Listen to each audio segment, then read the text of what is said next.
Tutmés III, o Napoleão do Egito Antigo. Tutmés III, ou Tutmoses III, foi o sexto faraó da 18ª dinastia egípcia, da época do Império Novo. O seu prenome, ou nome de coração, foi Menkaperre, o que significa estável é a manifestação de Ré. Teoricamente, governou mais de 50 anos, mas deve-se enquadrar neste período os 22 anos de reinado da sua tia e madrasta Hatshepsut, esposa de seu pai Tutmés II, que assumiu o trono durante a sua menoridade. As datas para o reinado de Tutmés III variam segundo os autores. Para Edward Frank Witt, terá reinado entre 1504 e 1450 a.C., enquanto que autores como Nicholas Grimal situam o seu reinado entre 1479 e 1425 a.C. Tutmés III notabilizou-se pela sua atividade militar, mas também pela sua intensa atividade construtora. Alguns autores consideram-no como um dos faraós mais importantes do Antigo Egito, tendo mesmo sido apelidado de Napoleão do Egito por James Henry Breasted. A família de Tutmés III. Tutmés III era filho do faraó Tutmés II e de uma concubina chamada Isis, a esposa principal de Tutmés II, ou a Grande Esposa Real, de acordo com o título da época. Era sua meia-irmã Hatshepsut.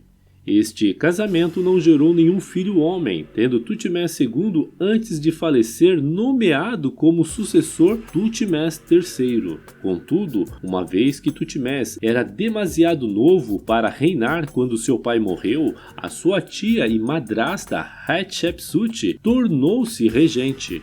Tutmés III, apesar de ser escolhido, não era capaz de dar conta às tarefas de um faraó, de maneira que a rainha Hatshepsut assumiu o poder em uma regência institucionalizada a partir da coroação do jovem rei.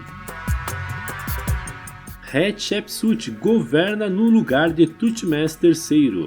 No segundo ou terceiro ano da sua regência, Hatshepsut decide alterar o seu estatuto de Grande Esposa Real de Tutmés II, fazendo-se coroar como faraó, tendo recebido o apoio de altos funcionários como o intendente-geral e arquiteto Senemut, o vizir Amós, o escriba real Senemiá e sumo sacerdote de Amon, Rapuzeneb.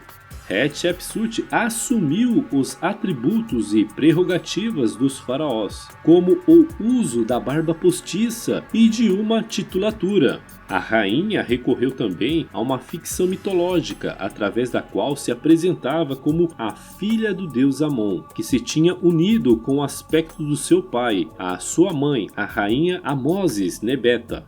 Hatshepsut governou como faraó durante 22 anos. Apesar de ter sido relegado para segundo plano, Tutmés recebeu uma educação que se adequava ao estatuto, tendo sido instruído nas artes militares. É provável que Hatshepsut tenha atribuído a Tutmés o comando de uma expedição militar à Núbia e a outras terras estrangeiras. Tutmés casou com uma filha de Hatshepsut, Neferure, que faleceu no 11º ano do reinado de Hatshepsut. Tutmés teve também como esposas Hatshepsut II, Meritré e Setiá. Da primeira, que alguns consideram ser uma filha de Hatshepsut, nasceram a princesa Meritamon, Amenófis II, seu sucessor, o príncipe Meqenperre, a princesa Isis, outra princesa chamada Meritamon e a princesa Nebet-Unet. Satiá, filha de uma enfermeira real, ostentou os títulos de Grande Esposa Real e Esposa do Deus. Desta rainha não se conhecem filhos.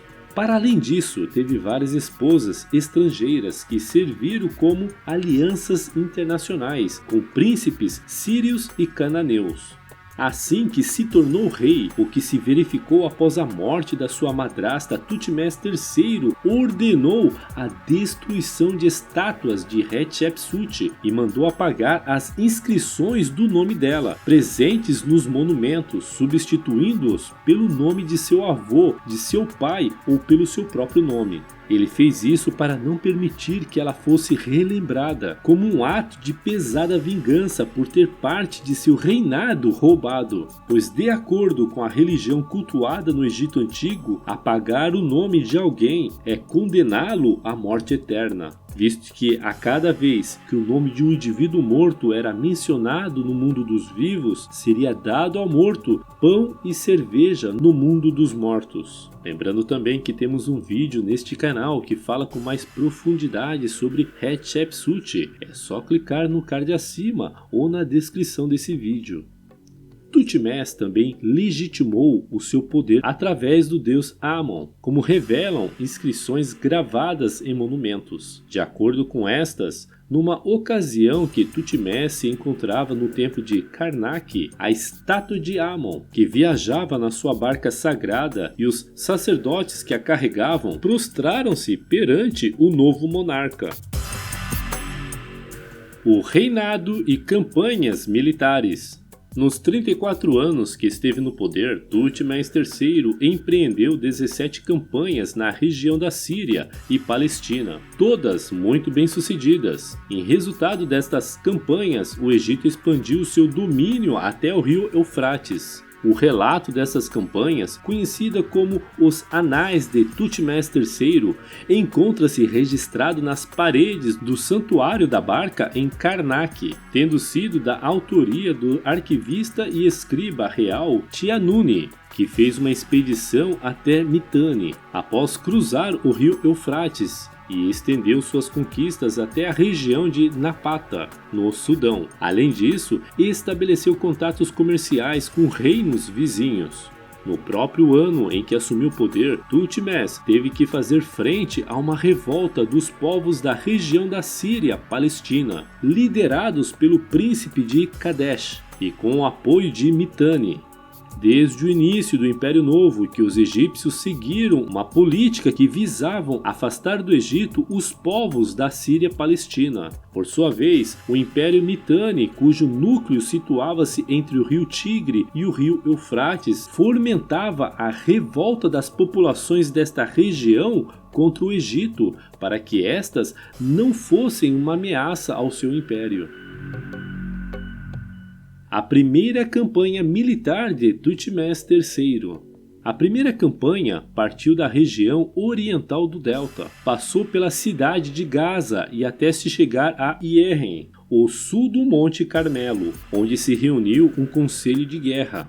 Em Megido, a sudeste da moderna cidade de Haifa, encontraram-se os inimigos do Egito, o príncipe Kadesh e as suas forças aliadas. 3 estradas ligavam Yeren a Megido, 2 largas e uma estreita e difícil, já que passava por um desfiladeiro. Os conselheiros do rei recomendaram evitar a estrada estreita, dado que em caso de ataque o exército sofreria bastante. Thutmose III teve uma opinião contrária e ordenou que seguisse pela via mais estreita, que era a mais rápida. Megido foi cercada durante 7 meses, até se render ao exército egípcio. Thutmose partiu depois em direção a Tiro, tomando as cidades de Yanoam, Núges e Erenqueru. Em resultado da vitória em Megido, o Egito consegue um espólio de guerra que incluíam bens como 894 carros de guerra, 2 cobertos em ouro e 2.000 cavalos. No 33º ano do seu reinado, Thutmose realiza uma campanha que atinge o próprio reino de Mitanni. O faraó ordena a construção de vários barcos em madeira de cedro, que são colocados em carroças puxadas por bois, e que serviriam para atravessar o rio Eufrates. O confronto não está descrito em pormenores nas fontes históricas, mas sabe-se que o seu resultado foi a fuga do rei Mitanni e a tomada dos soldados e de mulheres do seu harém. Em comemoração pela vitória, Thutmose manda erguer uma estela junto ao rio, ao lado de uma estela que tinha sido erguida pelo seu avô Thutmose I. De regresso ao Egito, aproveita para caçar elefantes no Vale de Orontes. De acordo com as fontes, o faraó teria sido imprudente, enfurecendo os animais que se encontravam num lago, tendo sido necessário que um dos seus militares, Amenemheb, entrasse na água para salvá-lo. A administração de Thutmose III. Thutmose desenvolveu um grande desenvolvimento sistema administrativo. Nele, os governantes de estados súditos viam-se obrigados a pagar tributos anuais ao Egito. Esses governantes deveriam também obedecer ao representante do faraó em sua região. Thutmose III também acolheu na sua corte em Tebas 36 jovens príncipes oriundos das regiões subjugadas que eram educados de acordo com os costumes egípcios. Quando estes se tornassem adultos, retornavam às suas terras natais, estando garantida a lealdade ao Egito. Quando Hatshepsut havia resolvido que queria assumir o comando do Egito, ela conseguiu o apoio do grande clero de Amon, graças a grandes somas de dinheiro. Agora, os sacerdotes ofereciam perigo a Thutmose III. Ele então, para contentá-los, ampliou seus domínios. Entretanto, ao mesmo tempo, acabou por diminuir sua influência, nomeando sumos sacerdotes e amigos seus. Nos últimos anos de seu reinado, Thutmose III dividiu suas atividades com seu filho primogênito, o jovem Amenófis.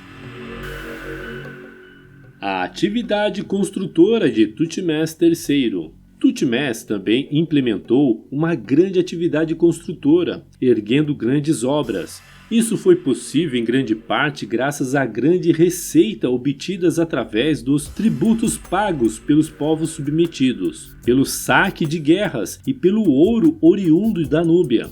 Tal atividade só viria a ser alcançada séculos mais tarde por Ramsés II. O local de maior expressão desta atividade construtora foi o Templo de Amon, em Karnak. Neles foram erguidos 2 obeliscos que se encontram hoje em dia em Roma e em Istambul, e acrescentado 2 pilotes.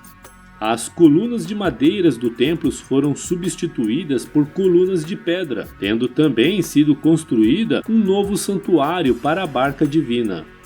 A leste do grande templo de Karnak construiu-se em blocos de aranito, uma estrutura denominada Akhmenu, Salas das Festas, que tinha entre seus objetivos servir como espaço de celebração da festa sede do faraó.